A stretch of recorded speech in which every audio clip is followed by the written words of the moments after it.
വർഗീയ സ്വത്വത്തിന്റെ രൂപീകരണം എന്നത്. ഇതെങ്ങനെ സംഭവിക്കുന്നു? ഇതിന് വാസ്തവത്തില് സാധാരണ അങ്ങനെ ചർച്ചയിൽ വരാത്തൊരു കാര്യത്തെ മുൻനിർത്തി കുറച്ച് കാര്യങ്ങൾ പറയാം എന്നാണ് ഞാൻ കരുതുന്നത്. അതിലൊന്ന് ഇന്ത്യയുടെ ഭൂതകാലത്തെ കുറിച്ചുള്ള ആധുനിക ധാരണ. വാസ്തവത്തിൽ ഇന്ത്യയിലെ വർഗീയവൽക്കരണത്തിന്റെ വേര് ഇന്ത്യൻ ഭൂതകാലത്തെ കുറിച്ചുള്ള ആധുനിക ധാരണ. ഇതൊരു പ്രശ്നമായിട്ട് വരും. കാരണം ആധുനിക ധാരണ അതിൽ തന്നെ വർഗീയ ആകുമോ? ആധുനികത വർഗീയതക്കെതിരാണെന്നാണല്ലോ നമ്മൾ പൊതുവെ കരുതുക. പക്ഷെ ഇന്ത്യൻ ഭൂതകാലത്തെ കുറിച്ചുള്ള ആധുനികമായ ധാരണയിലാണ് വർഗീയ രാഷ്ട്രീയത്തിന്റെ അടിസ്ഥാനപരമായ വേര്. ഞാൻ അതിന്റെ എല്ലാ ഹിസ്റ്റോറിയോഗ്രാഫിക്കൽ ഡീറ്റെയിൽസിലേക്കൊന്നും കടക്കാതെ അതിന്റെ ബേസിക് ഫ്രെയിംസ് മാത്രം ഒന്ന് പറയാം. ഇപ്പൊ 19-ാം നൂറ്റാണ്ട് തുടക്കം വരെ ഇന്ത്യയിൽ ചരിത്രം എന്ന് പറയുന്ന ആധുനിക ജ്ഞാന രൂപമില്ല. ചരിത്രമില്ല എന്നല്ല, ആധുനിക ജ്ഞാന രൂപമില്ല. കാരണം 18-19 നൂറ്റാണ്ടുകളിലേക്ക് ആയിട്ട് വികസിച്ചു വരുന്ന ആധുനിക ചരിത്ര വിജ്ഞാനത്തിന്റെ ചട്ടക്കൂടിലേക്ക് ഇന്ത്യക്കാർ കടക്കുന്നത് കൊളോണിയൽ എൻഗേജ്മെന്റുകൾ വഴിയാണ്. ഇപ്പൊ ആദ്യമായി എഴുതപ്പെട്ട ആധുനികമായ ഇന്ത്യ ചരിത്രം എന്ന് പലരും പറഞ്ഞു പോരാറുള്ളത് 1818 സർ ജെയിംസ് മിൽ എന്ന് പറയുന്ന ആൾ എഴുതിയ ഹിസ്റ്ററി ഓഫ് ബ്രിട്ടീഷ് ഇന്ത്യ എന്ന ഗ്രന്ഥമാണ്. വാസ്തവത്തിൽ ഇന്ന് തിരിഞ്ഞു നോക്കിയാൽ ഇന്ത്യൻ ഭൂതകാലത്തെ വർഗീയവൽക്കരിക്കുന്നതിന്റെ ആദ്യത്തെ സംഭാവന ആ പുസ്തകത്തിൽ നിന്നാണ്. ആ പുസ്തകമാണ് ഇന്ത്യയുടെ ഭൂതകാലത്തെ മതപരമായി ആദ്യം വിഭജിച്ചത്. 12-ാം നൂറ്റാണ്ട് വരെയുള്ള ഇന്ത്യയെ ഹിന്ദു പീരീഡ് എന്ന്, 12-17 നൂറ്റാണ്ടുകളെ മുസ്ലിം പീരീഡ് എന്ന്, 17 മുതലുള്ള നൂറ്റാണ്ടുകളെ ബ്രിട്ടീഷ് പീരീഡ് എന്ന് വേർതിരിച്ച് ഇന്ത്യയുടെ ഭൂതകാലത്തെ മതപരമായ ഒരു ഫ്രെയിമിലേക്ക് ആദ്യം ഫിക്സ് ചെയ്തത് ജെയിംസ് മില്ലിന്റെ ഗ്രന്ഥമാണ്. ഇന്നും ആ ധാരണയ്ക്ക് വലിയ തകരാറൊന്നുമില്ല. മധ്യകാലം ഇസ്ലാമികമാണ് എന്ന് പറഞ്ഞാൽ തർക്കമില്ലല്ലോ. പ്രാചീന ഇന്ത്യ ഹൈന്ദവമാണ് എന്ന് പറഞ്ഞാൽ തർക്കമില്ലല്ലോ. വാസ്തവത്തിൽ ഹിന്ദു എന്ന വാക്കുണ്ടായിട്ടില്ല കേട്ടോ. ഹിന്ദു എന്ന വാക്കുറയ്ക്കുന്നത് മധ്യകാലത്താണ്. ക്രിസ്തുവർഷം 5-ാം നൂറ്റാണ്ടിന് ശേഷമാണ് ഹിന്ദു എന്ന വാക്കുറയ്ക്കുന്നത്. പക്ഷേ 5-ാം നൂറ്റാണ്ട് വരെയുള്ള എല്ലാ പ്രവൃത്തികളെയും ഹൈന്ദവം എന്ന് വിശേഷിപ്പിക്കാൻ നമുക്ക് പ്രത്യേകിച്ച് ഒരു പ്രയാസവുമില്ല. ഈ അനോമലി പോലും നമ്മുടെ മഹാഭാരതത്തിലോ രാമായണത്തിലോ പുരാണങ്ങളിലോ ഉപനിഷത്തുകളിലോ ആധികാരികമായ ഒരു ഹൈന്ദവ ഗ്രന്ഥങ്ങളിലും നിങ്ങൾ ഹിന്ദു എന്ന വാക്ക് കാണില്ല. വളരെ സിമ്പിളായ ഒരു കാര്യമാണ്. പക്ഷേ ഈ കാലം മുഴുവൻ ഹൈന്ദവാണെന്നുള്ള ധാരണയ്ക്ക് അതുകൊണ്ടൊന്നും ഒരു ഒലച്ചിലുമില്ല. നോക്കൂ, ഇതൊരു അതേസമയം ഹൈന്ദവം എന്ന് വിളിക്കപ്പെട്ട ഈ പ്രമാണ പാഠങ്ങളൊക്കെ പ്രവർത്തിച്ചതിന്റെ 1000 മടങ്ങ് ശക്തിയിൽ ഇന്ത്യൻ സമൂഹ ജീവിതത്തിന്റെ കീഴ്ത്തട്ടിൽ പ്രവർത്തിച്ച ഒന്നായിരുന്നു ബുദ്ധമതം. ഏതാണ്ട് പൊതുവർഷ ആരംഭത്തിന് മുമ്പ് 5-ാം നൂറ്റാണ്ട് മുതൽ പൊതുവർഷം ഒരു 3-4 നൂറ്റാണ്ട് വരെ ഒരു 10,000 വർഷക്കാലം ഇന്ത്യൻ ജീവിതത്തിൽ ഏറ്റവും റിസോഴ്സ്ഫുള്ളായ ഏറ്റവും ശക്തിമത്തായ സ്വാധീനമായിരുന്നു ബുദ്ധമതം. കലയിലും സാഹിത്യത്തിലും നിത്യജീവിതത്തിലും നമ്മുടെ വിദ്യാഭ്യാസത്തിലും ചികിത്സയിലും സർവ്വതിലും ബുദ്ധമതം പ്രവർത്തിക്കുകയുണ്ടായി. പക്ഷെ നിങ്ങൾ ഇന്ത്യ ചരിത്രത്തിൽ ഒരു ബുദ്ധഘട്ടം കാണില്ല. ബുദ്ധഘട്ടമില്ല.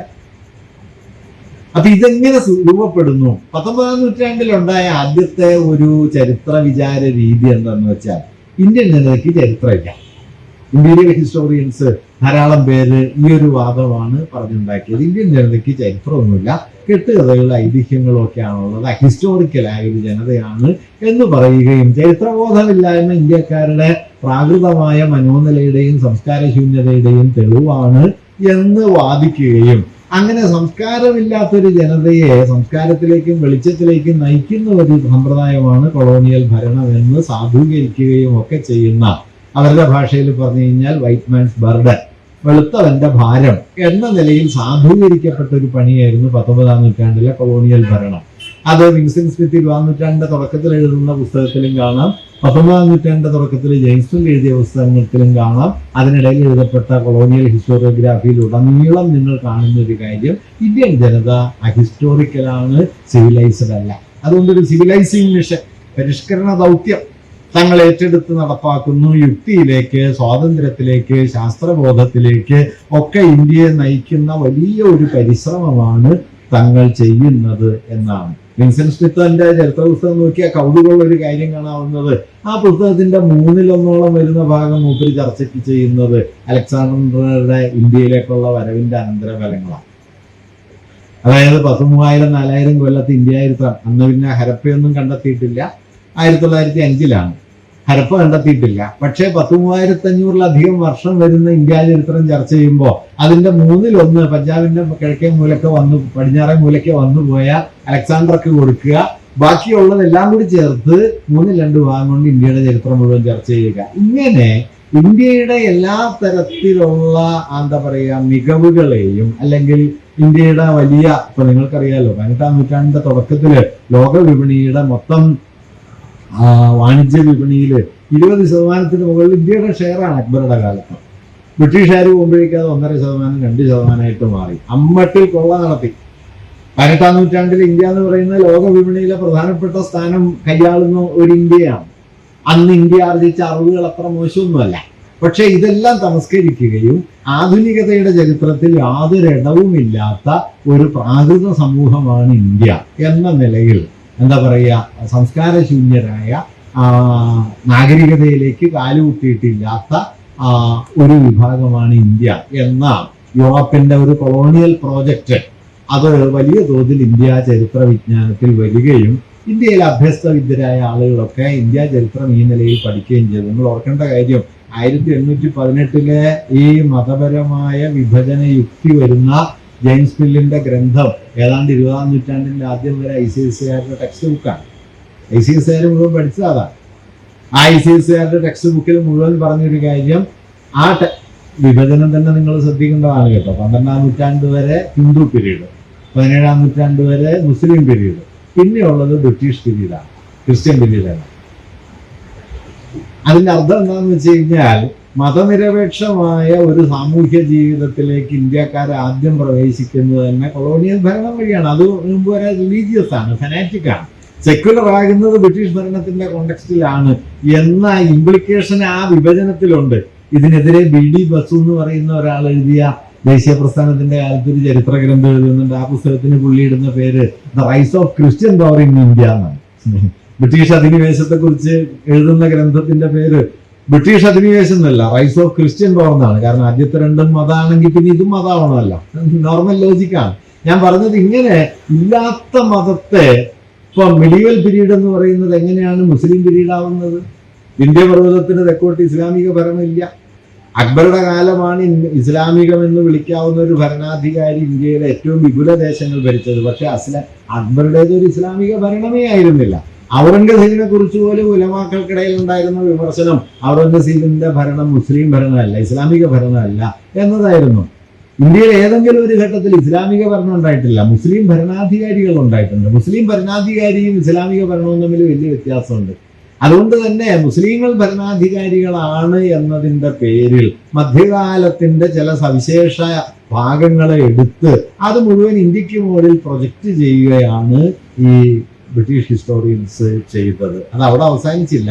യൂറോപ്യൻ മധ്യകാലം എന്ന് പറയുന്നത് ഗ്രീക്കോ റോമൻ നാഗരികതയുടെ അതിസമ്പന്നമായ ഒരു ഭൂതകാല മഹിമയെ മുഴുവൻ വിഴുങ്ങിയ മതാത്മകമായ ഇരുട്ടായി യൂറോപ്പിൽ പ്രവർത്തിച്ചതുപോലെ മധ്യകാലം ഇന്ത്യയുടെ ഇരുണ്ട കാലമാണ് എന്ന് പിന്നീട് വാദിക്കപ്പെടുകയും ചെയ്തു. ഇപ്പോൾ ഡൽഹി ഹൈക്കോടതിയിൽ ഒരു കേസുണ്ട്, സുപ്രീം കോടതിയിൽ ഒരു കേസുണ്ട്. ആ കേസ് എന്താണെന്ന് വെച്ച് കഴിഞ്ഞാൽ ഇന്ത്യയിലേക്കുള്ള അധിനിവേശത്തിന്റെ ആരംഭ വർഷമായിട്ട് 12-ാം നൂറ്റാണ്ടിനെ പരിഗണിക്കണം എന്നാണ്. അതെന്തുകൊണ്ടാണെന്ന് വെച്ചാൽ 12-ാം നൂറ്റാണ്ടിലാണ് ഡൽഹി സുൽത്താനേറ്റ് വരുന്നത്. ഡൽഹി സുൽത്താനേറ്റിന്റെ കാലം മുതൽ ഇൻവേഷനാണ് എന്ന യുക്തിയുടെ അടിസ്ഥാനം എന്താണെന്ന് വെച്ച് കഴിഞ്ഞാൽ യൂറോപ്യൻ മധ്യകാലം മതാത്മക കാലാണ്. അതിന്റെ പേപ്പസി, കത്തോലിക്ക സഭ മറ്റെല്ലാറ്റിന്റെ മുകളിലും നിയന്ത്രണം നേടിയ കാലമാണ്. സ്വതന്ത്ര ചിന്ത അവസാനിച്ചു പോയ കാലമാണ് എന്ന അതേ ലോജിക്കിനെ ഇന്ത്യയിലേക്ക് ട്രാൻസ്ലേറ്റ് ചെയ്ത് മധ്യകാല ഇന്ത്യ പൗരാണിക ഭാരതത്തിന്റെ മഹിമ മുഴുവൻ തകർന്നടിയുന്ന കാലമാണ് എന്നിടത്തേക്ക് എത്തി. ഏത് മധ്യകാല ഇന്ത്യ? ഇന്ത്യയിലെ പ്രാദേശിക ഭാഷകൾ മുഴുവൻ ഉണ്ടായ കാലം. നമ്മുടെ മലയാളവും ബംഗാളിയും ഒറിയയും കന്നഡയും മറാത്തയും എല്ലാം ഉണ്ടായത് ഈ മധ്യകാലത്താണ്. നമ്മുടെ ഭക്തി പ്രസ്ഥാനം ഉണ്ടായ കാലം, നമ്മുടെ കർണാടക സംഗീതവും ഹിന്ദുസ്ഥാനി സംഗീതം ഉണ്ടായ കാലം, നമ്മുടെ മുഗൾ മിനിയേച്ചർ ഉണ്ടായ കാലം, നമ്മുടെ ആർക്കിടെക്ചർ ഉണ്ടായ കാലം, അങ്ങനെ ഇന്ത്യയിൽ കൊള്ളാവുന്നതായിട്ട് ഇന്ന് എന്തൊക്കെയുണ്ടോ അതെല്ലാം ഉണ്ടായ കാലമാണ് മിഡീവൽ പീരീഡ് എന്ന് പറയുന്നത്. ആ മിഡീവൽ പീരീഡിനെയാണ് ഇസ്ലാമിക അധിനിവേശത്തിന്റെ കാലമായിട്ട് മുദ്രകുത്തുക. ആ മുദ്രകുത്തലിന്റെ ഇങ്ങേ തലത്തിലാണ് ഇപ്പോ കോടതിയിൽ ഉള്ള കേസിൽ 12ാം നൂറ്റാണ്ടിനെ ഇന്ത്യയിലെ ഇൻവേഷന്റെ കാലമായിട്ട്, അധിനിവേശത്തിന്റെ ആരംഭകാലമായിട്ട് പരിഗണിക്കണം. അതുകൊണ്ട് 12ാം നൂറ്റാണ്ടിന് മുമ്പുള്ള സ്ഥിതി പുനഃസ്ഥാപിക്കണം എന്ന കേസ് വരുന്നത് ഈ കോണ്ടക്സ്റ്റിലാണ്. ഞാൻ പറഞ്ഞു വന്നത് എന്താണെന്ന് വെച്ച് കഴിഞ്ഞാൽ, ഇങ്ങനെ ഭൂതകാലത്തെ ആകമാനം മതവൽക്കരിച്ചു എന്ന് മാത്രമല്ല, ആ മതവൽക്കരണത്തെ നമ്മുടെ പൊതുബോധത്തിലേക്ക് വലിയ തോതിൽ കൂട്ടിക്കലർത്താനായിട്ട് അവർക്ക് കഴിഞ്ഞു. നിങ്ങൾ ഇന്ന് ശ്രദ്ധിച്ചാൽ കാണാൻ പറ്റും, ഹിന്ദുത്വത്തിന്റെ രാഷ്ട്രീയ പ്രത്യയശാസ്ത്രം അടിസ്ഥാനപരമായി രൂപപ്പെട്ടത് ഇമ്പീരിയൽ ഹിസ്റ്റോറിയോഗ്രാഫിയിൽ നിന്നാണ്. ഇതൊന്നും ആരും ഇപ്പൊ ശ്രദ്ധിക്കാറില്ല. ഇമ്പീരിയലിസ്റ്റുകളാണ് ഇന്ത്യൻ ഭൂതകാലത്തെ മതവൽക്കരിച്ചത്. അതിവരെ ഏറ്റെടുക്കും. മധ്യകാല ഇന്ത്യ എന്ന് പറയുന്നത് ഹിന്ദുക്കളും മുസ്ലിങ്ങളും തമ്മിലുള്ള സംഘർഷത്തിന്റെ കാലമാണ് എന്ന വാദം ഇമ്പീരിയൽ ഹിസ്റ്റോറിയോഗ്രാഫിയുടേതാണ്. അതിവരെ ഏറ്റെടുക്കും. ടിപ്പു സുൽത്താനെ പോലുള്ള ആളുകൾ മതവർഗീയവാദികളാണ് എന്ന് ആദ്യം പറയുന്നത് ബ്രിട്ടീഷ് ഹിസ്റ്റോറിയൻസ് ആണ്, ഇമ്പീരിയൽ ഹിസ്റ്റോറിയോഗ്രാഫിയാണ്. അതിവരെ ഏറ്റെടുക്കും. അങ്ങനെ ഇന്ത്യൻ ഭൂതകാലത്തെ സംബന്ധിച്ച വർഗീയമായ ധാരണകളെ ഏതാണ്ട് അതേപടി സ്വീകരിക്കുന്ന ഒരു വിഭാഗം ഇന്ത്യയിലെ വാസ്തവത്തിൽ ഹിന്ദുത്വവാദികളാണ്. അവരത് ചെയ്യുന്നതാകട്ടെ ദേശീയതയുടെ പരിവേഷത്തിലാണ്. വാസ്തവത്തിൽ അവരാണ് ഈ ഇമ്പീരിയൽ ഹിസ്റ്റോറിയോഗ്രാഫി അതേപടി ഏറ്റെടുക്കുന്നത്. ഇങ്ങനെ 19ാം നൂറ്റാണ്ടിൽ ഒരു ഭാഗത്ത് ഇന്ത്യയെ പ്രാകൃത സമൂഹമായി മുദ്രകുത്തിക്കൊണ്ടുള്ള ഇമ്പീരിയലിസ്റ്റുകളുടെ ചരിത്ര വിജ്ഞാനം വികസിച്ചു വരുന്നു. അതേ സമയത്ത് ഇതിന് സമാന്തരമായി മറ്റൊരു ചരിത്രധാരയും ഉണ്ടായി വരുന്നുണ്ട്. അതിനെയാണ് നമ്മൾ പൗരസ്ത്യവാദം എന്ന് വിളിക്കുന്നത്.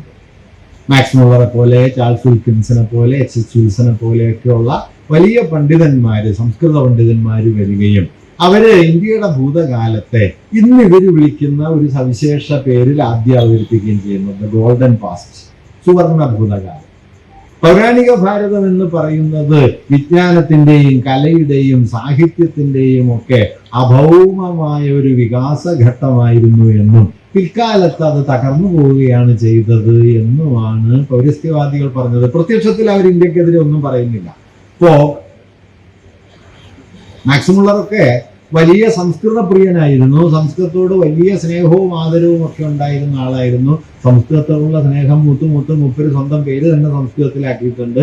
മാക്സ് മുള്ളർ എന്നുള്ളത് മാറ്റി മൂപ്പര് മോക്ഷമൂലൻ എന്നാക്കി. വേണമെങ്കിൽ പരീക്ഷിക്കാവുന്നതാണ് കേട്ടോ, പിടിച്ചു നിൽക്കാനുള്ള ഒരു വഴി അതൊക്കെയാ. മോക്ഷമൂലൻ എന്നൊക്കെ ആക്കുകയും അങ്ങനെയൊക്കെ ചെയ്തു. ഇത് വാസ്തവത്തിൽ ഈ പൗരസ്ത്യവാദികൾ എന്താണ് ചെയ്യുന്നത്?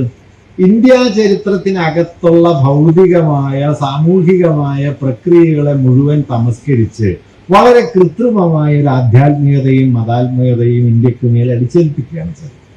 പക്ഷെ അത് ആ ഘട്ടത്തിൽ വളരെ പോസിറ്റീവായി അനുഭവപ്പെട്ടു. കാരണം മറുഭാഗത്ത് കൊളോണിയൽ ഹിസ്റ്റോറിയോഗ്രാഫി ഇന്ത്യയെ അൺസിവിലൈസ്ഡ് എന്നും ബാർബറിക് എന്നും ഫനാറ്റിക് എന്നും ഒക്കെ മുദ്രകുത്തിക്കൊണ്ടിരിക്കുന്ന സമയത്ത് നിങ്ങൾ ഭയങ്കര മഹിമയുള്ളവരാണ് എന്ന് സായിപ്പ് തന്നെ പറയുമ്പോൾ ഒരു സന്തോഷം തോന്നുമല്ലോ.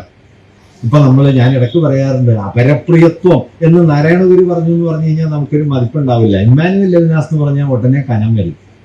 ലെവിനാസ് പറഞ്ഞേക്ക് 10-20 കൊല്ലം മുമ്പ് ഈ മൂപ്പര് എഴുതി വെച്ചിട്ടുണ്ട്. പക്ഷെ അത് നമുക്കങ്ങ് ബോധ്യപ്പെടില്ല. അതുകൊണ്ട് ഞാനിപ്പോ ഗുരു എന്ന് പറയുമ്പോൾ ലെവിനാസിന് കൂടി പറയും. അപ്പൊ ഇതിനൊരു ഗൗരവവും ഖനമൊക്കെ വരും. എന്നതുപോലെ നമ്മുടെ ഒരു കൊളോണിയൽ ഹാങ് ഓവറിന്റെ കൂടി ഭാഗമായിട്ട് ഈ പൗരസ്ത്യവാദികൾ ഇപ്പൊ മാക്സ് മുള്ളറിന്റെ പ്രസിദ്ധമായ ഒരു നിരീക്ഷണമുണ്ട്. 1818 തന്നെ മൂപ്പര് ഒരു പുസ്തകം എഴുതി. ആ പുസ്തകത്തിന്റെ പേര് India what can it teaches, India നമ്മെ എന്ത് പഠിപ്പിക്കും എന്ന പേരിൽ അദ്ദേഹം ഇന്ത്യയുടെ ഭൂതകാല മഹിമയെയും അതിൻ്റെ ഗംഭീരമായ നേട്ടങ്ങളെയും ഒക്കെ അവതരിപ്പിച്ചുകൊണ്ടുള്ള ഒരു കൃതി എഴുതുന്നു. പക്ഷേ പൊതുവെ പൗരസ്ത്യവാദികൾ, ഓറിയന്റലിസ്റ്റുകൾ ഇത്തരം വിചാരങ്ങൾ ധാരാളമായിട്ട് കൊണ്ടുവരുന്നു. മാക്സ് മുള്ളറുടെ നിരീക്ഷണം ഇന്ത്യൻ ജനതയെക്കുറിച്ച് അദ്ദേഹം പറയുന്നത്, they are not active, acquisitive and aggressive, but passive, meditative and reflective എന്നാണ്. ദേ ആർ നോട്ട് ആക്റ്റീവ്, അവര് എന്താ പറയാ, ക്രിയോന്മുഖരല്ല, അക്വിസിറ്റീവ്, സമ്പാദന തൽപരരല്ല, അഗ്രസീവ് അല്ല, അക്രമവാസനയുള്ളവരല്ല, but passive, meditative and reflective. അവര് ധ്യാനാത്മകരാണ്, ആത്മാന്വേഷികളാണ്, അല്ലെങ്കിൽ ധ്യാനനിരതരാണ്, നിസ്സംഗരാണ് എന്നൊക്കെ നിങ്ങൾ ആ ഉപീന്ദർ സിംഗിന്റെ പുസ്തകം വായിച്ചു നോക്കിയാൽ മതി കേട്ടോ, വയലൻസ് ഇൻ ഏൻഷ്യന്റ് ഇന്ത്യ എന്നത് വായിച്ചു നോക്കിക്കഴിഞ്ഞാൽ ഇത് എമ്മാതിരി കെട്ടുകഥയാണ് എന്ന് മനസ്സിലാവും. നമ്മുടെ ഏറ്റവും വലിയ അഹിംസാവാദിയായ അശോകൻ തന്നെ ഈ മാഷ് പറയും, കലിംഗ യുദ്ധത്തിൽ 1.5 ലക്ഷം ആളുകളെ കൊന്നു കഴിഞ്ഞിട്ട് അത് അത്ര ശരിയായില്ല എന്ന് പറഞ്ഞുകൊണ്ടാണ് നമ്മൾ മൂപ്പരെ മഹാനായിട്ട് വിളിക്കുന്നത് എന്ന് പറയും. എന്നിട്ട് മാഷ് പറയും, അതുകൊണ്ട് കൊല്ലുമ്പോൾ ചുരുങ്ങിയത് 1000 പേരെ കൊല്ലണം എന്നതാണ് അഹിംസയുടെ ഒരു തത്വം എന്ന് മാഷ് വലുതായിട്ട് പറയും. ഞാനിത് കുറ്റമായിട്ടൊന്നും പറയല്ല. ഇന്ത്യയുടെ ഭൂതകാലം അഹിംസാത്മകമായിരുന്നു എന്നൊക്കെ പറയുന്നത് തികഞ്ഞ വ്യാജമാണ്.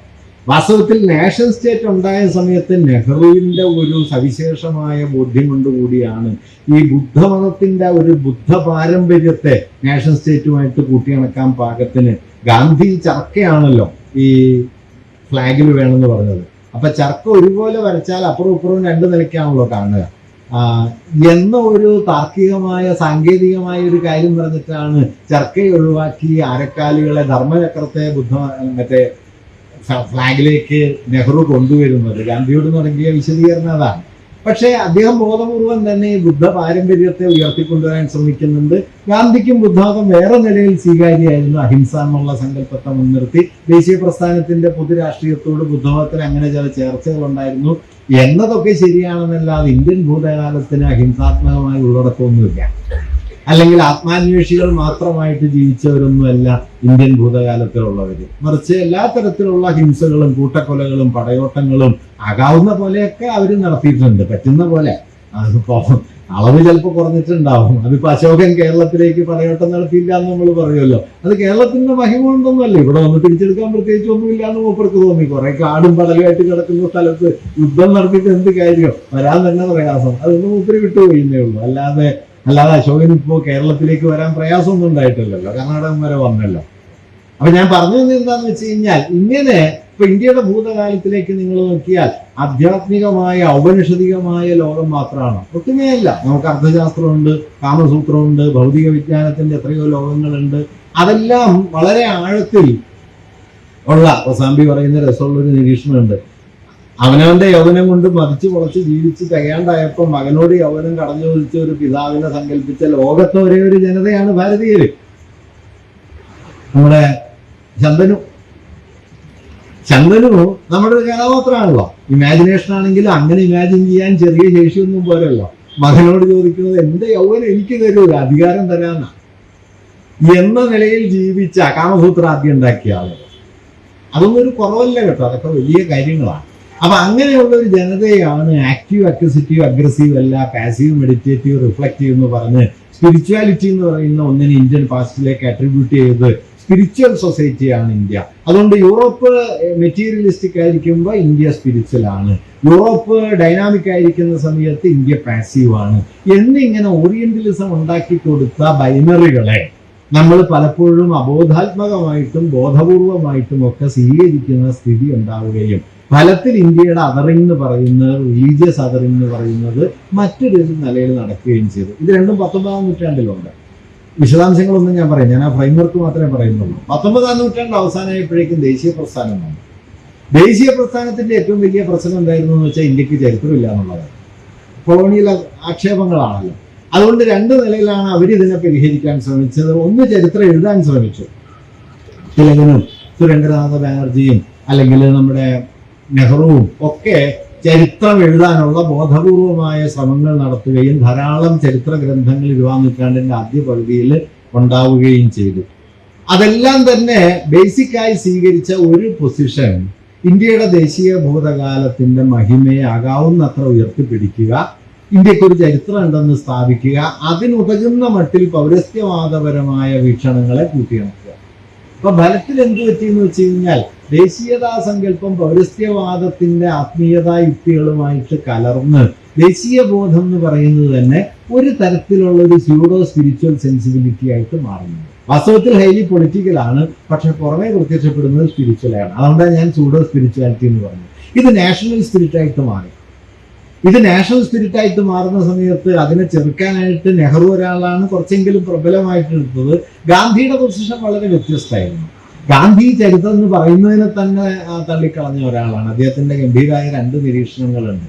അദ്ദേഹം പറയുന്നത് ഹിസ്റ്ററി കുറിച്ച് അദ്ദേഹം ഹിസ്റ്ററി ഇല്ല എന്നുള്ളത് ഇന്ത്യയുടെ ഒരു കുറവല്ല എന്നായിരുന്നു ഗാന്ധിയുടെ വാദം. അദ്ദേഹം പറയുന്നത് history is the record of the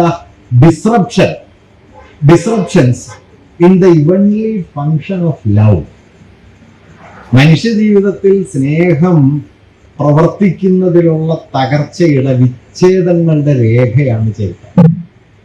സൂക്ഷിച്ചു നോക്കിയാൽ അതിലൊരു വസ്തുതയുണ്ട്. കാരണം യുദ്ധം ഉണ്ടായ ചരിത്രം ഉണ്ടാവും, മനുഷ്യർ സ്വസ്ഥമായിട്ട് ജീവിച്ചാൽ ചരിത്രം ഉണ്ടാവില്ല. നോക്കൂ, നിങ്ങൾ വളരെ സ്നേഹപൂർവ്വം ജീവിക്കുകയാണെങ്കിൽ ചരിത്രമൊന്നുമില്ലല്ലോ.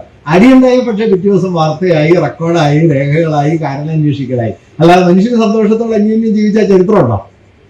ഗാന്ധിയുടെ ഗംഭീര observation, history is the record of the disruptions in the evenly function of love. സ്നേഹപ്രയോഗത്തിന്റെ, നിരപ്പാർന്ന സ്നേഹപ്രയോഗത്തിന്റെ ചരിത്രത്തിലെ ഇടർച്ചകളാണ് ചരിത്രം. അതുകൊണ്ട് ചരിത്രം തന്നെ വേണ്ടെന്നാണ് മൂപ്പരുടെ ഒരു വാദം. വേറൊരു ഘട്ടത്തിൽ പുള്ളി പറയുന്നുണ്ട്, ചരിത്രം ഇല്ല എന്നുള്ളത് ഇന്ത്യയുടെ ഒരു കുറവല്ല, മറിച്ച് ഗുണമാണ്. കാരണം ചരിത്രം ആണുങ്ങളുടെയും അധികാരത്തിന്റെയും ലോകമാണ് എന്നൊരു നിരീക്ഷണവും ഗാന്ധി ഒരു ഘട്ടത്തിൽ നടത്തുന്നുണ്ട്. വിനയലാൽ അദ്ദേഹത്തിന്റെ പുസ്തകത്തിൽ ഇതൊക്കെ പറയുന്നുണ്ട്. ഞാൻ പറഞ്ഞു വന്ന കാര്യം എന്താണെന്ന് വെച്ച് കഴിഞ്ഞാൽ, ഇങ്ങനെ മോഡേൺ ഹിസ്റ്ററി എന്ന് പറഞ്ഞ്, നാഷണൽ ഹിസ്റ്ററി എന്ന് പറഞ്ഞ് ബിൽഡപ്പ് ചെയ്തെടുത്ത ഭൂതകാലത്തിനുള്ളിൽ പ്രതീക്ഷിച്ചാലും ഇല്ലെങ്കിലും അതിൽ ഒരു ബ്രാഹ്മണികമായ, സവർണമായ, ആധ്യാത്മികതയുടെ പരിവേഷമുള്ള ഒരു രാഷ്ട്രീയ ഭൂതകാലം ഒളിച്ചു പാർക്കുന്നുണ്ട്. ഈ രാഷ്ട്രീയ ഭൂതകാലത്തിലാണ് ദേശീയ പ്രസ്ഥാനം നിന്നത്. ഈ രാഷ്ട്രീയ ഭൂതകാലത്തിലാണ് ആധുനിക ഇന്ത്യക്കാർ നിന്നത്. ഈ രാഷ്ട്രീയ ഭൂതകാലത്തെയാണ് തങ്ങളുടെ അഭിമാനാർഹമായ പാരമ്പര്യമായി 90% വരുന്ന ഇന്ത്യക്കാരും പല അളവിൽ തിരിച്ചറിഞ്ഞത്. അങ്ങനെ ദേശീയതാബോധം എന്ന് പറയുന്നതിനുള്ളിൽ പല അളവിലും അനുവാദത്തിലുമായി കുടിപാർക്കാൻ കഴിയുന്ന ഒന്നായിട്ടാണ് വാസ്തവത്തിൽ വർഗീയതയുടെ ഈ ധാരണ രൂപപ്പെട്ടത്. അപ്പൊ ഈ മുഖ്യധാരാബോധത്തോട് ചേരാത്തതൊക്കെ അപഭ്രംശങ്ങളായി മുഖ്യധാരാ പാരമ്പര്യം, ദേശീയ പാരമ്പര്യം. ഇങ്ങനെ 20-ാം നൂറ്റാണ്ടിന്റെ പകുതിയാകുമ്പോൾ, ഇപ്പൊ ഞാൻ 1-2 ഉദാഹരണങ്ങൾ പറയാം. നമ്മൾ പലപ്പോഴും കരുതും സവർക്കറാണ് ഇതെല്ലാം തുടങ്ങിയതെന്ന്. നിശ്ചയമായിട്ടും സവർക്കർ ഉണ്ട് കേട്ടോ. ഹിന്ദു മഹാസഭയുടെ സമ്മേളനം തന്നെ ദ്വിരാഷ്ട്രവാദം മുന്നോട്ട് വയ്ക്കുന്നത് 1938-ലാണ്. ലീഗ് വയ്ക്കുന്നത് 40-ലാണ്. സവർക്കർ മുസ്ലിങ്ങളും ഹിന്ദുക്കളും 2 രാഷ്ട്രങ്ങളാണ് എന്ന വാദം വയ്ക്കുന്നത് 1920-കളുടെ തുടക്കത്തിലാണ്. 23-ലോ മറ്റാണ് അദ്ദേഹം അത് ചെയ്യുന്നത്. അതുകൊണ്ട് ഇത് മുസ്ലിം ലീഗിന്റെ അക്കൗണ്ടിൽ എഴുതിയാലൊന്നും തീരുന്ന കാര്യമല്ല. പക്ഷേ നമ്മൾ ആരും ശ്രദ്ധിക്കാത്ത ഒരു ഘടകം കൂടിയുണ്ട്. അത് ഇന്ത്യയുടെ ദേശീയവാദ ചരിത്രത്തിന്റെ ഏറ്റവും പ്രധാനപ്പെട്ട പ്രതിനിധിയായി കാണുന്ന R.C. മജുംദാറുടെ പാഠപുസ്തകങ്ങൾ, ഭാരതീയ വിദ്യാഭവൻ പ്രസിദ്ധീകരിച്ചിട്ടുള്ള പല വോള്യങ്ങളായിട്ടുള്ള ഇന്ത്യയുടെ സാംസ്കാരിക ചരിത്രത്തിൽ നോക്കിയാൽ തമ്മിൽ യോജിപ്പെന്നല്ല, തമ്മിൽ ചേർന്ന് ജീവിക്കുക പോലും അസാധ്യമായ വിധത്തിൽ വ്യത്യസ്തരായിരുന്നു ഹിന്ദുക്കളും മുസ്ലിങ്ങളും എന്ന് മജുംദാർ എഴുതുന്നുണ്ട്. ഞാൻ പറഞ്ഞു വന്നത്, ഇന്ത്യയിലെ ഏറ്റവും വലിയ ദേശീയ ചരിത്രകാരനാണ്. നെഹ്റുവിന്റെയും അതുപോലെ തന്നെ താരാചന്ദിന്റെയും ഒക്കെ ദേശീയ ചരിത്രത്തിൽ വേണ്ടത്ര ദേശീയത ഇല്ല എന്ന് പറഞ്ഞ് സമാന്തരമായി ഭാരതീയ വിദ്യാഭവൻ KM മുൻഷി അതിന്റെ ഡയറക്ടറായിരിക്കുന്ന കാലത്ത് അവർ പ്രസിദ്ധീകരിച്ചതാ മജുംദാറിന്റെ പുസ്തകം. ഈ പുസ്തകത്തിൽ നിങ്ങൾ ഏതാണ്ട് പിന്നീട് ജിന്നയും അതിനു മുമ്പ് സവർക്കറും വെച്ച അതേ വാദം നിങ്ങൾക്ക് ചരിത്രമായിട്ട് കാണാം. ഇതേ വാദം നിങ്ങൾക്ക് പല രൂപത്തിൽ കാണാം. ഇപ്പൊ ദേശീയ സ്വാതന്ത്ര്യ സമരത്തിൽ വലിയ തോതിൽ പങ്കെടുത്ത് സർവകലാശാലയിലെ വൈസ് ചാൻസലർ പദവിയിൽ നിന്ന് പുറത്താക്കപ്പെട്ട ആളാണ് KP ജയ്സ്വാൾ, കൽക്കട്ട സർവകലാശാലയിലെ വൈസ് ചാൻസലർ. അദ്ദേഹം എഴുതിയ പ്രധാനപ്പെട്ട ഒരു ഗ്രന്ഥമായിരുന്നു ഇന്ത്യൻ പോളിറ്റി എന്ന ഗ്രന്ഥം.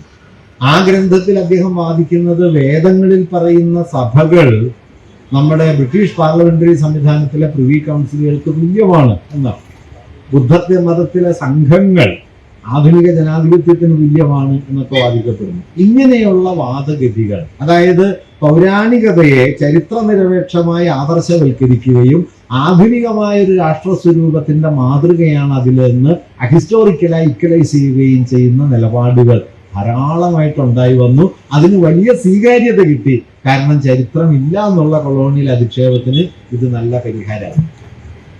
അങ്ങനെ വന്നപ്പോ ഫലത്തിൽ എന്ത് പറ്റിയെന്ന് വെച്ച് കഴിഞ്ഞാൽ, വളരെ ആധുനികമായ ശാസ്ത്രീയ ചരിത്രം തന്നെ വേണ്ടത്ര വർഗീയമായി.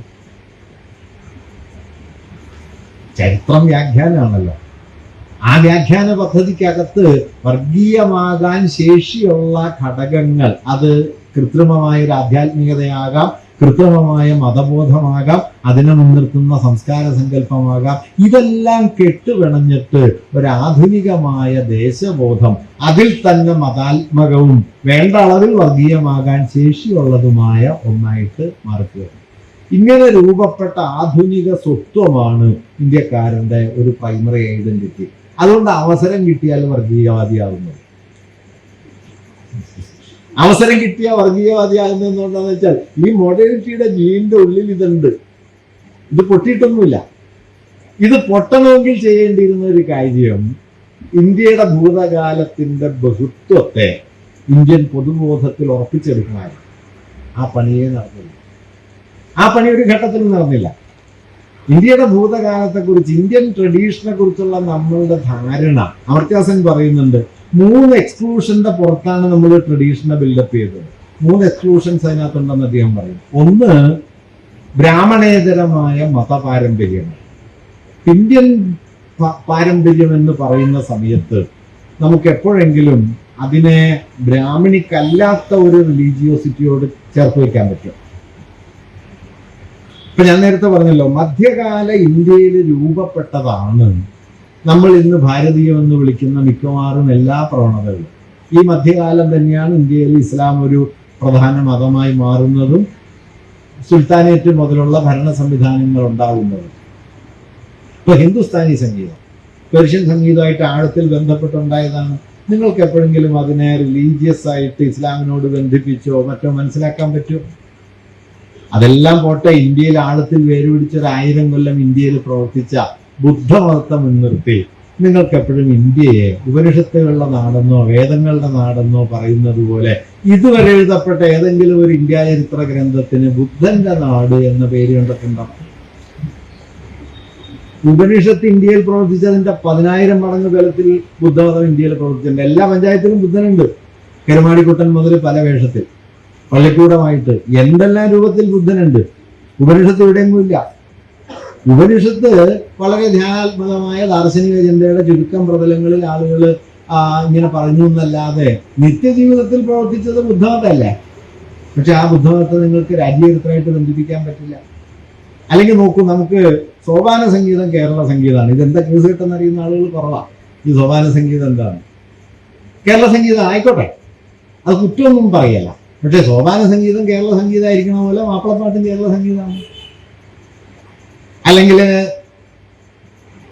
നമ്മുടെ യഹൂദ സ്ത്രീകൾ ഉണ്ടാക്കിയ പാട്ടുകളുണ്ട്, മലയാളത്തിലുണ്ടാക്കിയ പാട്ടുകൾ. ഹിബ്രു സർവകലാശാല പ്രസിദ്ധീകരിച്ചിട്ടുണ്ട്. സ്കറിയമാഷാണ് അതെല്ലാം സമാഹരിച്ച് പുസ്തകമാക്കി. കാർഗോഴയിൽ അത് കേരള സംഗീതമാണ്. നമ്മളെ പെണ്ണിൽ സമ്മതിക്കും. മാപ്പിളപ്പാട്ട് മാപ്പിളമാരുടെ പാട്ടാണ്. സോപാനം പക്ഷെ നായന്മാരുടെ പാട്ടല്ല. സോപാനം കേരള സംഗീതമാണ്. കഥകളി കേരളീയാണ്. തെയ്യം പക്ഷെ അങ്ങനെയല്ല. മാർഗംകളി ഒട്ടുമല്ല, ഒപ്പന ഒട്ടുമല്ല. ഞാൻ പറഞ്ഞത് നമ്മളുടെ ഈ ഭൂതകാല ഭാവനയുടെ അടിസ്ഥാന തകരാറ് അമർത്യാസൻ പറയുന്നത് നോൺ ബ്രാഹ്മണിക്കായ എല്ലാ ട്രഡീഷൻസിനെയും നമ്മൾ എക്സ്ക്ലൂഡ് ചെയ്തു. അതൊക്കെ അപരങ്ങളായി തീർന്നു, ചിലപ്പോൾ മാർജിനലായി തീർന്നു, ചിലപ്പോൾ ദേശീയതയുടെ വിപരീതങ്ങൾ പോലുമായി മുദ്രകുത്തപ്പെട്ടു. 1. 2, ഇന്ത്യൻ ഭൂതകാലത്തിൽ പിറവിയെടുത്ത ഇൻഡിജനസ് ട്രഡീഷൻസ്, തദ്ദേശീയ പാരമ്പര്യങ്ങൾ, ജ്ഞാനവൈഭവങ്ങൾ, അത് ദേശീയമായില്ല. അജന്ത നമ്മുടെ നാഷണൽ ട്രഡീഷൻ തുടങ്ങിയ സ്ഥലമാണ്. പക്ഷെ അജന്തയെ നാഷണൽ എന്ന് വിളിക്കുന്ന അതേ അളവിൽ വർഗീയ വിളിക്കില്ല. വാസ്തവത്തിൽ നിന്ന് നോക്കിയാൽ നിങ്ങൾക്ക് എവിടെയും കാണാൻ പറ്റും നമ്മുടെ പുതിയ ബസ് ഡിസൈനിലും നമ്മുടെ ആധുനികമായ ഏത് തരത്തിലുള്ള ഡിസൈൻ മെക്കാനിസത്തിലും വർലി എത്രയെങ്കിലും കയറി വരുന്നുണ്ട്, വർലിയുടെ രൂപ സംവിധാനം. പക്ഷെ വർലിയെ നമ്മൾ ദേശീയമായിട്ട് കാണില്ല. അജന്ത പക്ഷേ ദേശീയ കലയുടെ തുടക്കമാണ്. സതിരി എന്നാണ് ഭരതനാട്യം ഉണ്ടായത്. സതിരി പക്ഷേ പ്രാദേശികമായ ഒരു അധപ്പതിച്ച ആവിഷ്കാരമായി. ഭരതനാട്യം നാഷണലായി.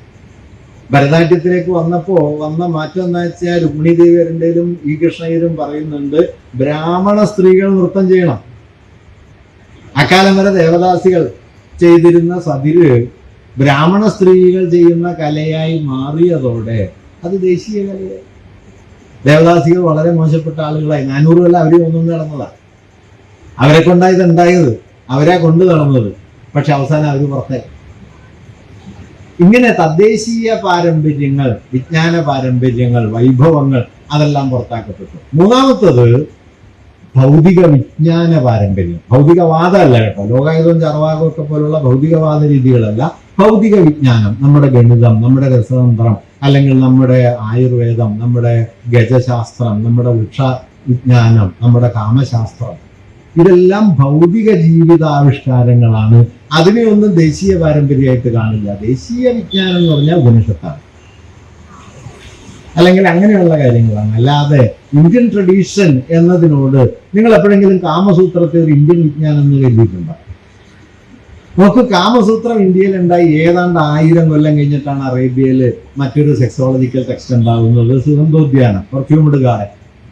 അതിന്റെ അറബി പേര് മറ്റെന്തോ ആണ്, അതിന്റെ ഇംഗ്ലീഷ് ട്രാൻസ്ലേഷൻ. 1000 കൊല്ലം കഴിഞ്ഞു.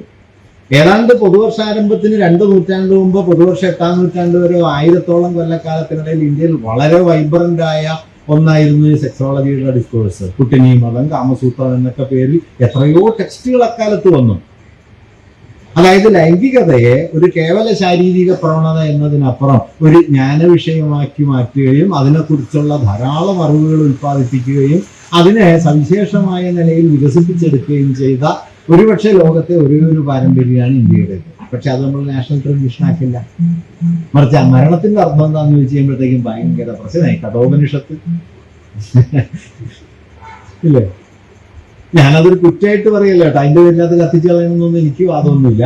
പക്ഷേ പ്രശ്നം എന്താന്ന് വെച്ച് കഴിഞ്ഞാൽ ഈ കാമസൂത്രവും ഇന്ത്യൻ പാരമ്പര്യമാണ്, അല്ലെങ്കിൽ ഇൻഫിനിറ്റ് സീരീസ് കണ്ടെത്തുന്ന നമ്മുടെ സംഗമഗ്രാമ മാധവനും, അല്ലെങ്കിൽ അന്തശ്രേണിയെ ആവിഷ്കരിക്കുന്ന കലനത്തിന്റെ അടിസ്ഥാനങ്ങൾ കണ്ടെത്തുന്ന നമ്മുടെ വടശ്ശേരി പരമേശ്വരനും, ത്രികോണമിതി കണ്ടെത്തുന്ന നീലകണ്ഠ സോമയാജിയും ഒക്കെ ഇന്ത്യൻ പാരമ്പര്യത്തിന്റെ ഭാഗം, അല്ലാതെ ഈ വേദം മാത്രമല്ല. മഹാഭാരതം എങ്ങനെയാണോ ഇന്ത്യൻ ട്രഡീഷൻ ആയിരിക്കുന്നത് അത്ര തന്നെ ഇന്ത്യൻ ആണ് അക്ബർ അതിനുണ്ടാക്കിയ വിവർത്തനവും. ഇന്ത്യക്കാർക്ക് അറിയുകയേ ചെയ്യില്ല, ഇന്ത്യയിൽ മഹാഭാരതത്തിന് ആദ്യം വിവർത്തനം ഉണ്ടായത് പേർഷ്യൻ ഭാഷയിൽ. മഹാഭാരതത്തെ കുറിച്ച് 100 പുസ്തകം വായിച്ചിട്ട് ഞാനിത് എവിടെയും കണ്ടില്ല. അവസാനം ഈ ഓഡ്രി ട്രൂഷ്ക എന്ന് പറയുന്ന ആ സ്ത്രീ ഉണ്ടല്ലോ, അവര് സാൻസ്ക്രിറ്റിൻ മുഗൾ കോർട്ട് എന്ന് പറഞ്ഞിട്ട് അവരുടെ PhD പ്രബന്ധം പുസ്തകമായിട്ട് വന്നപ്പോൾ അതിനകത്താണ് മെനി മഹാഭാരതാസ് എന്ന പേരിലുള്ള ഒരു അധ്യായത്തിലാണ് ഞാനിത് മനസ്സിലാക്കിയത്. നമ്മുടെ മഹാഭാരത പഠനങ്ങളിൽ ഈ പെർഷ്യൻ ട്രാൻസ്ലേഷനെ കുറിച്ച് പോലും വിവരം ഉണ്ടാവില്ല. അത്ര നമസ്കരിക്കപ്പെട്ടതുണ്ട്. പ്രാദേശിക ഭാഷകളിലുണ്ടായതൊക്കെ ഇപ്പോഴത്തെ കിളിപ്പാട്ട് പോലെ അവരവരുടെ ആവശ്യങ്ങളിലേക്ക് സംഗ്രഹിക്കപ്പെട്ടതാ. പൂർണ്ണ വിവർത്തനം പേർഷ്യല്ല. അതെങ്ങനെ? പേർഷ്യൻ ഭാഷയും സംസ്കൃതം അറിയുന്ന ഒറ്റ ആൾ വന്നില്ല, എന്നിട്ട് സംസ്കൃതത്തിൽ നിന്ന് ഹിന്ദിയിലേക്ക് വിവർത്തനം ചെയ്ത് ഹിന്ദിയിൽ നിന്ന് പേർഷ്യനിലേക്ക് വിവർത്തനം ചെയ്തു. അതിന്റെ കയ്യെഴുത്ത് പ്രതിയിലാണ് മുഗൾ മിനിയേച്ചറിന്റെ എക്കാലത്തെയും വലിയ മാതൃകകളുള്ളത്. അതിപ്പോ ജയ്പൂരിലുണ്ട് ആ മുഗൾ മിനിയേച്ചറും കയ്യെഴുത്ത് പ്രതി. ഞാൻ പറഞ്ഞത് ഇങ്ങനെ എത്രയോ വൈവിധ്യപൂർണമായ ഒരു പാരമ്പര്യം ഉണ്ടായിട്ട് അതിനെ മുഴുവൻ തമസ്കരിക്കുന്ന ഒരു പാരമ്പര്യ നിർമ്മാണമാണ് ആധുനിക ഇന്ത്യയിൽ നടന്നത്. അതാണ് അമർത്യ സെൻ പറയുന്നത് 3 തരത്തിലുള്ള ഒഴിവാക്കലുകൾ. ഒന്ന് നോൺ ബ്രാഹ്മണിക് റിലീജിയസ് ട്രഡീഷൻസ്, മറ്റൊന്ന് ഇൻഡിജിനസ് ട്രഡീഷൻസ്, മൂന്നാമത് മെറ്റീരിയൽ ട്രഡീഷൻസ്. ഇത് 3 ഒഴിവാക്കിയതോടെ ഇന്ത്യൻ ഭൂതകാലം എന്ന് പറയുന്നത് ഏതാണ്ട് ഒരു ബ്രാഹ്മണിക്കായ ഒരു പ്രതലത്തിൽ ഒതുങ്ങി. അങ്ങനെ ഒതുങ്ങിയതോടെ ഇതിനെ കൂട്ടിപ്പിടിക്കാൻ വളരെ എളുപ്പമായി. ഇതിനെ കൂട്ടിപ്പിടിക്കാൻ ഉതകുന്ന മട്ടിൽ ദേശീയവാദത്തിന്റെ മറ്റൊരു പരിവേഷം മുൻപേ ചരിത്ര വിജ്ഞാനമായിട്ട് ഉണ്ടാവുകയും ചെയ്തു.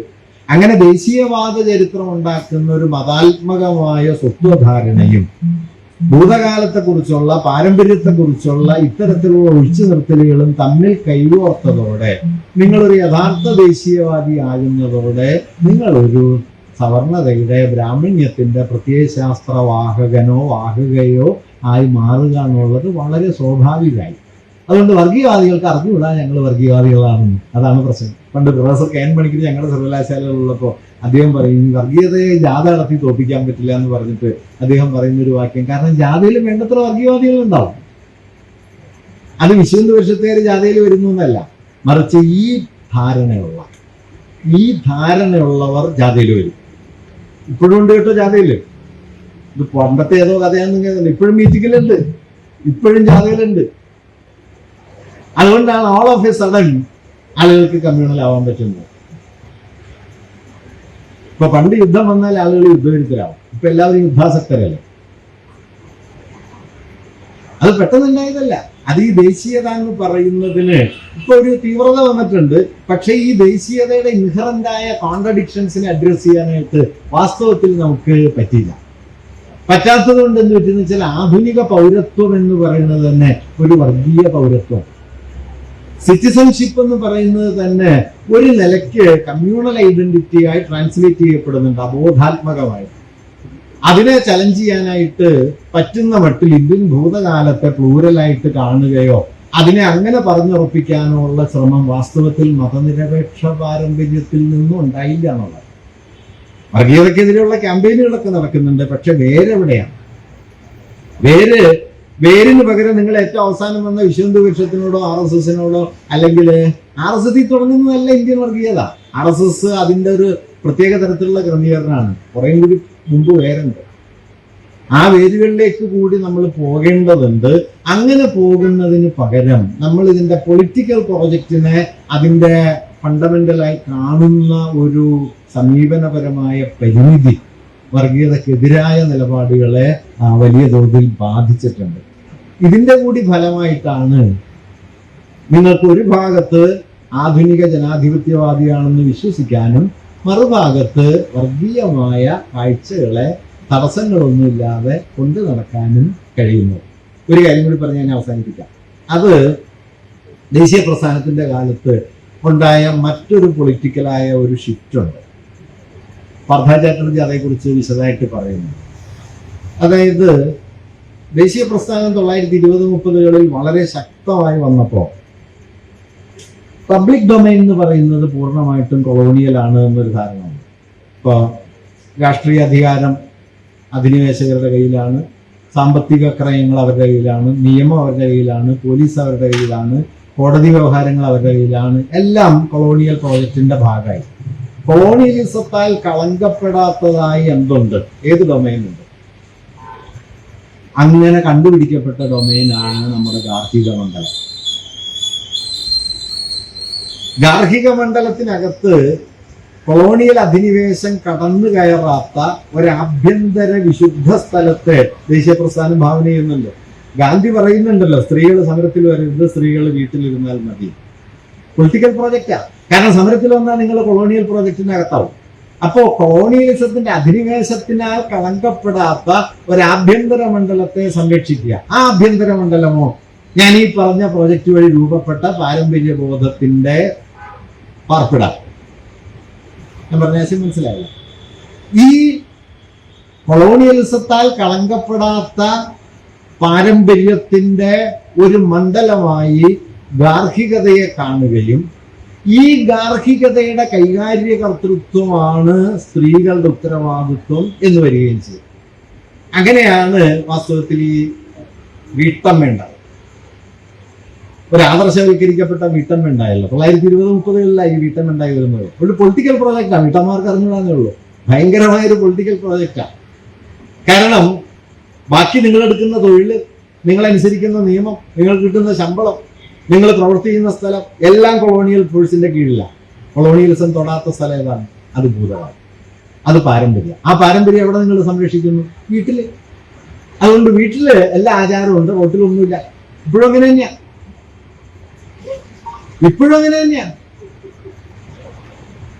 ഇപ്പൊ നമ്മൾ കരുതുന്നത് ഇപ്പൊ ഉണ്ടായ എന്തോ ഒരു തകരാറാണ്. ഞാനിതാ പറഞ്ഞത്, ഈ വീട് എന്ന് പറയുന്നതിനെ വിശുദ്ധമായ ഒരു സ്ഥാനമാക്കി മാറ്റുന്ന ഒരു പൊളിറ്റിക്കൽ പ്രോജക്റ്റ് ആധുനികതയോടൊപ്പം ദേശീയതയോടൊപ്പം തന്നെ ഇന്ത്യയിൽ വികസിച്ചു വരുന്നുണ്ട്.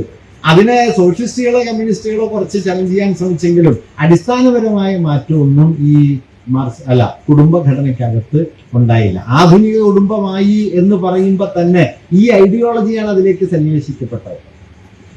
മനസ്സിലായല്ലോ? അങ്ങനെ ആധുനിക കുടുംബമാകുമ്പോൾ തന്നെ ഈ ഐഡിയോളജി കൂടി അതിന്റെ ഭാഗമായി തീർന്നതോടെ നിങ്ങൾ കുടുംബത്തിനകത്താണ് എന്ന് പറയുന്നതിൽ തന്നെ വാസ്തവത്തിൽ ഈ പറയുന്ന ബ്രാഹ്മണ്യത്തിന്റെ വർഗീയതയുടെ മൂല്യവ്യവസ്ഥകൾക്കുള്ളിൽ കൂടിയാണ് എന്ന് വരും.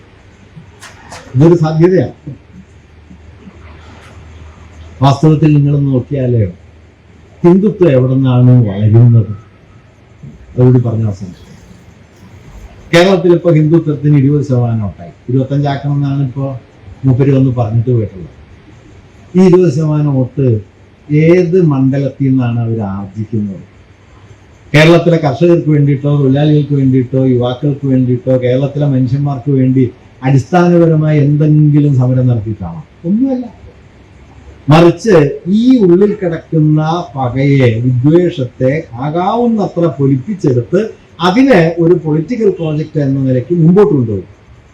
അപ്പൊ നമ്മൾ കരുതി ഇവരുണ്ടാക്കിയതാണ്. ഇവരതിനെ ഫലപ്രദമായിട്ട് ഉപയോഗിക്കുന്നു. വേര് പക്ഷെ കുറച്ചുകൂടി പഴക്കമുള്ളതാണ്. ആ പഴക്കമുള്ള വേരിനെ തൊടാൻ പാകത്തിനുള്ള ഒരു കൗണ്ടർ മെത്തേഡ് വാസ്തവത്തിൽ നമ്മുടെ റെസിസ്റ്റൻസിനില്ല.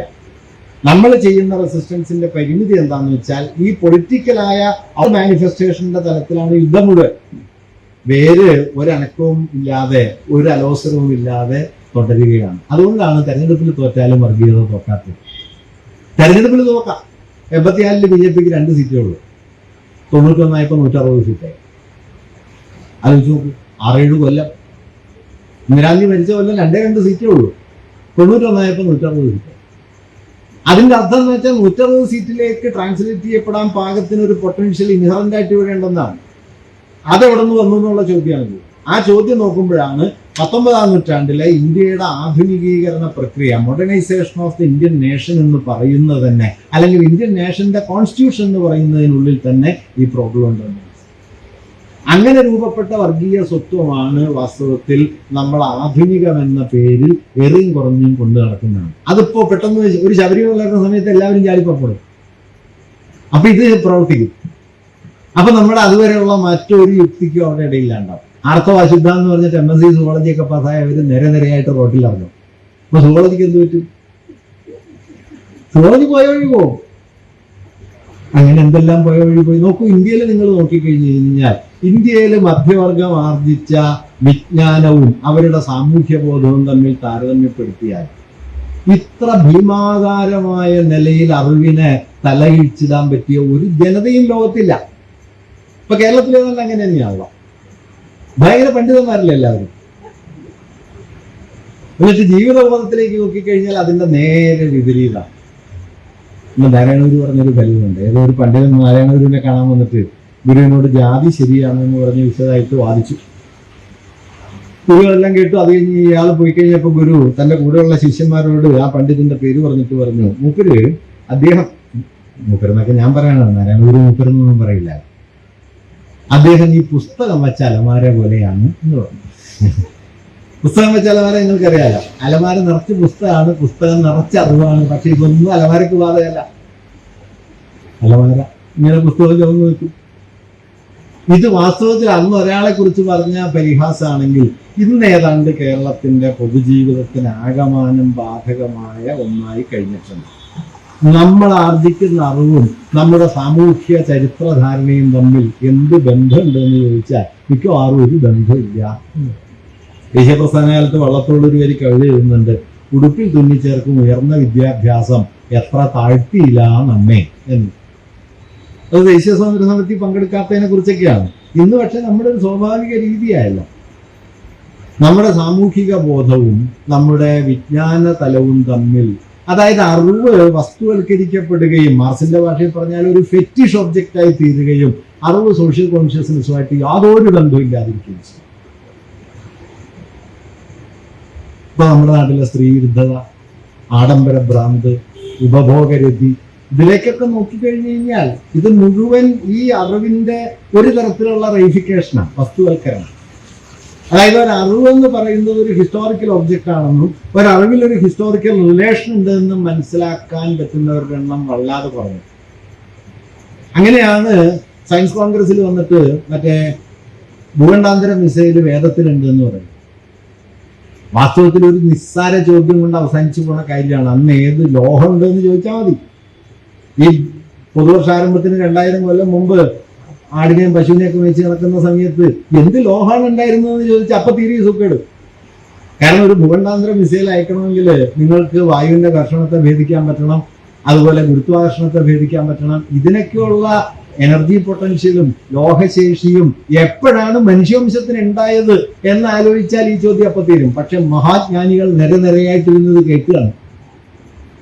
പൊട്ടന്മാരൊന്നുമല്ല, വലിയ ശാസ്ത്രജ്ഞന്മാർ കേൾക്കുക. കാരണം അറിവ് എന്ന് പറയുന്നത് വസ്തുവൽക്കരിക്കപ്പെട്ടു. ഇപ്പൊ നമ്മുടെ ഏറ്റവും വലിയ സയന്റിസ്റ്റുകളെ നിങ്ങൾ നോക്കൂ. നമ്മുടെ ഏറ്റവും സയന്റിസ്റ്റുകളിൽ നിന്ന് വലിയ തോതിൽ കൊണ്ടാടുന്ന ആളുകൾ വാസ്തവത്തിൽ ടെക്നീഷ്യന്മാരാണ്. വലിയൊരു മിസൈൽ ടെക്നീഷ്യനായിരുന്നു നമ്മുടെ വലിയൊരു ശാസ്ത്രജ്ഞൻ കുറെ കാലം. ഞാനെപ്പോഴും പറയും, മിസൈൽ ടെക്നീഷ്യനെ ശാസ്ത്രജ്ഞൻ എന്ന് വിളിച്ചാൽ ഈ സ്കൂട്ടർ നന്നാക്കുന്ന ആളെ വിളിക്കണ്ടേ? സാധനം മാറിയെന്നല്ലേ ഉള്ളൂ. ടെക്നോളജിയാണ് സയൻസ് എന്നുള്ളത് ഏതാണ്ട് പൂർണ്ണമായി കഴിഞ്ഞല്ലോ. പ്രശ്നം എന്താണെന്നറിയില്ല. ടെക്നോളജിയും സയൻസും തമ്മിലുള്ള മൗലിക വ്യത്യാസം എന്ന് പറയുന്നത്, സയൻസ് ഒരു അവബോധമാണ്, ടെക്നോളജി ഒരു പ്രയോഗ രീതിയാണ്. ഞാൻ അതിൻ്റെ ഒരു ക്ലാസിക് ഉദാഹരണം പറയാം. നമ്മുടെ ഓപ്പൺഹൈമർ എന്ന സിനിമ വന്നില്ലേ? ആ സിനിമയിൽ ഈ ഓപ്പൺഹൈമർ ആറ്റം ബോംബിന്റെ സൂത്രവാക്യമൊക്കെ ഉണ്ടാക്കി എല്ലാം കഴിഞ്ഞിട്ട് ഐൻസ്റ്റീനെ കാണിക്കാൻ പറ്റും. ഐൻസ്റ്റീൻ ഈ കടലാസ് കൊടുക്കും. ഐൻസ്റ്റീനെ നോക്കുന്ന സമയത്ത് ഇയാൾ തിരിഞ്ഞു കിടക്കുന്നുണ്ട്. അപ്പൊ ഐൻസ്റ്റീൻ ഇയാളുടെ തോളത്ത് കെട്ടി വിളിച്ചിട്ട് ഈ കടലാസ് തിരിച്ചു കൊടുത്തിട്ട് ഒരു ചെറിയ വാക്യം പറയുന്നുണ്ട്, ദിസ് ഈസ് നോട്ട് മൈൻ.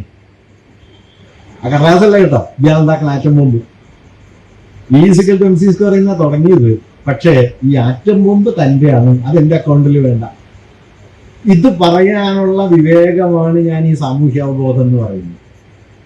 ഇത് പൂർണ്ണമായിട്ട് പോയിട്ട് ഒരു ഭാഗത്ത് എന്താ പറയുക, ആധുനിക ശാസ്ത്രത്തിന്റെ എല്ലാ ഉപജ്ഞാനങ്ങളെയും കൊണ്ട് നടക്കുക, മറുഭാഗത്ത് ജാതീയതയെ, മതവിദ്വേഷത്തെ, ആചാരഭ്രാന്തിനെ, അന്ധവിശ്വാസങ്ങളെ ഒക്കെ സമർത്ഥമായിട്ട് കൊണ്ട് നടക്കുക. രണ്ടിന്റെയും ഒരു പെർഫെക്റ്റ് കോമ്പിനേഷനായിട്ട് നമ്മുടെ ജീവിതം മാറിക്കൊണ്ടിരിക്കുന്നു. ഉത്തരേന്ത്യയിൽ എങ്ങോ നടക്കുന്ന കാര്യമാണെന്ന് കരുതി സ്വസ്ഥമായിട്ട് ഇന്നിരിക്കേണ്ട. നമ്മുടെ വീട്ടിലുണ്ട്, നമ്മുടെ അയൽവക്കത്തുണ്ട്, നമ്മുടെ പഞ്ചായത്തിലുണ്ട്. 50 കൊല്ലം മുമ്പ് കേരളത്തിൽ ആദ്യത്തെ അതിരാത്രം നടന്നു. പാഞ്ഞാൽ ഇന്ന് വീട്ടിൽ വട്ടയിരിപ്പാട് ജീവിച്ചിരിപ്പുണ്ട്. 1975 വീട്ടിൽ അതിനെതിരെ ഒരു ലേഖനം എഴുതി.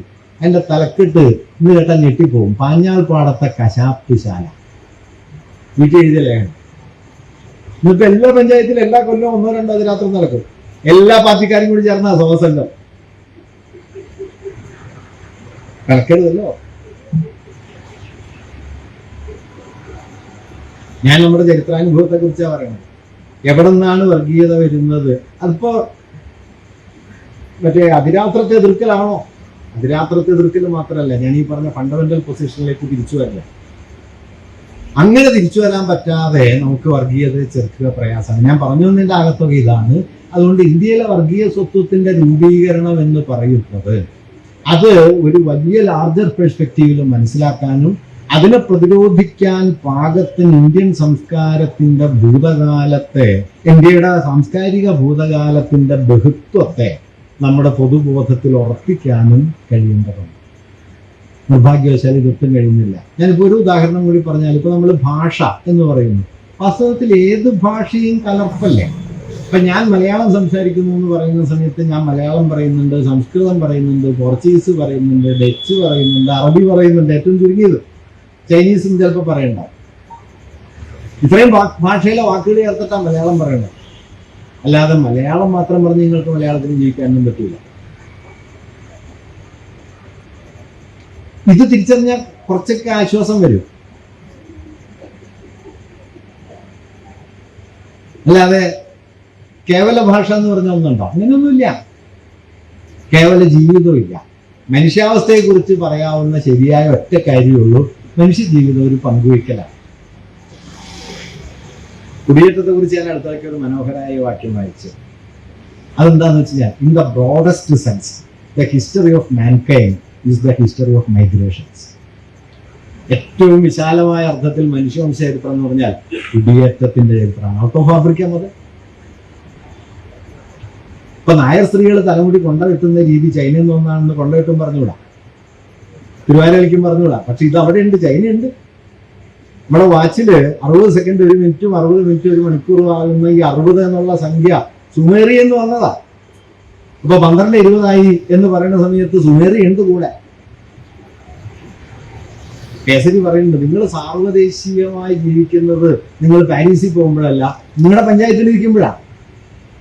അദ്ദേഹം പറയുന്നുണ്ട്, കേരളത്തിലെ കളമെഴുത്തിന്റെ രേഖാ സമ്പ്രദായം പ്രാചീന പേർഷ്യക്കാരുടെ ഭൂഭാഗ ചിത്രണ രീതിയിൽ നിന്നുണ്ടായതാണ്. അതായത് ഒരു ധൂളി ചിത്രം വരച്ചിട്ട് ഭദ്രകാളിയെ വരയ്ക്കുമ്പോൾ അതിന്റെ രേഖാ സമ്പ്രദായം ഉണ്ടല്ലോ, അത് ഇറാനിൽ നിന്ന് ഏതാണ്ട് പൊതുവർഷാരംഭത്തിന് 2000 മുമ്പ് അവിടെ രൂപപ്പെട്ട ചിത്രകലാ സമ്പ്രദായത്തിൽ നിന്ന് കൈമാറി കിട്ടിയതാ. അത് വെച്ചാ ഭദ്രകാളി, അത് വെച്ചാ കളം വരയ്ക്കുന്നത്. ഇങ്ങനെ മനസ്സിലാക്കണം. ഇങ്ങനെ മനസ്സിലാക്കിയാൽ സൂക്കേട് അവസാനിക്കും. നിർഭാഗ്യവശാൽ ഇങ്ങനെ മനസ്സിലാവുന്നേ ഇല്ല. ഭദ്രകാളി നമ്മുടെ മാത്രം ഭദ്രകാളിയാണെന്നാണ്. കേസരിയുടെ മനോഹരമായ ഒരു വാക്യം പറയുന്നത് ഞാൻ 1000 തവണ പറഞ്ഞിട്ടുണ്ട്, എങ്കിലും ഒരു തവണ കൂടി പറഞ്ഞതിൽ ഒരു തരക്കേടുമില്ല. കേസരി പറയുന്നുണ്ട്, ഐതിഹ്യങ്ങളുടെ തോണിയിൽ കയറി സഞ്ചരിച്ചാൽ അത് നമ്മുടെ കടവിൽ അടുക്കുന്നതിന് മുമ്പ് എത്രയോ കടവുകളിൽ അടുത്തിരുന്നു എന്ന് കാണാൻ കഴിയും. നിങ്ങൾക്ക് മാത്രമായിട്ട് ഒരു ഐതിഹ്യമില്ല, നിങ്ങൾക്ക് മാത്രമായിട്ട് ഒരു പാരമ്പര്യമില്ല, ഒരു മണ്ണാങ്കട്ടിയില്ല. അതെല്ലാം ശുദ്ധ നുണകളാണ്. ഭാഷയാകട്ടെ, വസ്ത്രമാകട്ടെ, ഭക്ഷണമാകട്ടെ, വിശ്വാസ വ്യവസ്ഥയാകട്ടെ, ദൈവങ്ങളാകട്ടെ, എന്തും ആകട്ടെ, കൈമാറി കിട്ടിയത് കലർപ്പെന്നുള്ള വാക്ക് ഉപയോഗിക്കേണ്ട, നെഗറ്റീവായിട്ട് തോന്നും. പങ്കുവയ്പ, ഷെയറിങ്. ഈ ഷെയറിങ്ങിന്റെ ഹിസ്റ്ററിയെ നമ്മുടെ ഐഡന്റിറ്റിക്ക് അകത്ത് ഉറപ്പിക്കണം. ഞാനൊരു പങ്കുവയ്പ വാസ്തവത്തിലാണ് കേട്ടോ. കാരണം നിങ്ങൾ എൻ്റെ പേര് വിളിച്ചാലേ എനിക്ക് പേരുണ്ടാവുള്ളൂ. നിങ്ങൾ ആരും വിളിച്ചില്ലെങ്കിൽ പേരുണ്ടായിട്ട് കാര്യമൊന്നുമില്ല. എന്ന് വലിയ പേരുകാരെ ഓർത്താ ജനാധിപത്യമായി. അതായത് എൻ്റെ പേര് എന്ന് പറയുന്നത് എൻ്റെ പേരല്ല, എന്നെ ആരെങ്കിലും വിളിക്കുന്ന പേരാ. വിളിക്കാൻ ആരുമില്ലെങ്കിൽ പേരുകൊണ്ടൊരു കാര്യമില്ലല്ലോ. ഇപ്പൊ പ്രപഞ്ചത്തിൽ നിങ്ങളാകെ ഒരാളുണ്ട്, ഗംഭീരമായ ഒരു പേരുണ്ടെങ്കിൽ 2-3 തവണയൊക്കെ സമയം വിളിച്ച് ആശ്വസിക്കാന്നല്ലാതെ എന്താ കാര്യം? ആരെങ്കിലും വിളിക്കണം.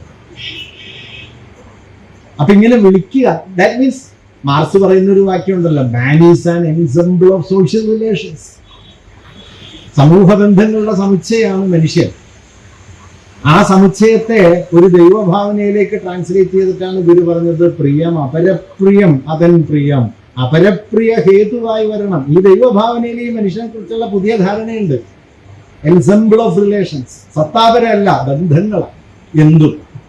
പക്ഷെ നിർഭാഗ്യവശാൽ സത്താപരമായ ഒരു ദേശീയ ഭൂതത്തെ സങ്കല്പിക്കാനും ആ ദേശീയ ഭൂതത്തിന്റെ ഉടമാവകാശം ഉണ്ടെന്ന് മേനി നടിച്ച് നടക്കാനും അതിന്റെ പുറത്ത് തങ്ങൾക്ക് വിശേഷപ്പെട്ട ഒരു പാരമ്പര്യം ഉണ്ട് എന്ന് കരുതാനും വർഗീയതയ്ക്ക് കഴിയുന്നു. ഇതിനെ ക്രോഡീകരിച്ചിട്ടാണ് സവർക്കർ പറയുന്നത് fatherland and holy land.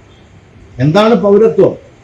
India എന്നത് പിതൃഭൂമിയും പുണ്യഭൂമിയുമായി ആര് കരുതുന്നോ അവരുടെയാണ് ഇന്ത്യ. അത് ഈ സത്താസങ്കല്പം. അങ്ങനെ ഒരു പിതൃഭൂമിയില്ല, അങ്ങനെ ഒരു പുണ്യഭൂമിയില്ല. ഇതൊക്കെ കൈമാറി കിട്ടിയതാ. ചാകന്മാര്, കുശാനന്മാര്, ഇൻഡോ പാർത്തിയന്മാര്, ബാക്ടീരിയൻ ഗ്രീസുകാര് ആരെല്ലാം വന്നു, എന്തെല്ലാം കൊണ്ടുവന്നു. അങ്ങനെ കൊണ്ടുവന്നതിന്റെ കൂട്ടത്തിൽ കിട്ടിയതാ ഇതെല്ലാം. നമ്മളുടെ വസ്ത്രം, ഭക്ഷണം, ആഹാരം, മറ്റേ ഇപ്പോ നാലുകെട്ട്, കേരളീയ വസ്തുവിദ്യ എന്ന് പറയാ, ചൈനക്കാരുണ്ടാക്കിയതാ. നമ്മുടെ പഠിപ്പ് ചൈനയിൽ പോയി എത്രയെങ്കിലും കാണാം. അപ്പൊ അതുകൊണ്ട് ഈ പഞ്ചായത്തിലാണെന്ന് വിശ്വസിച്ചിരിക്കാം.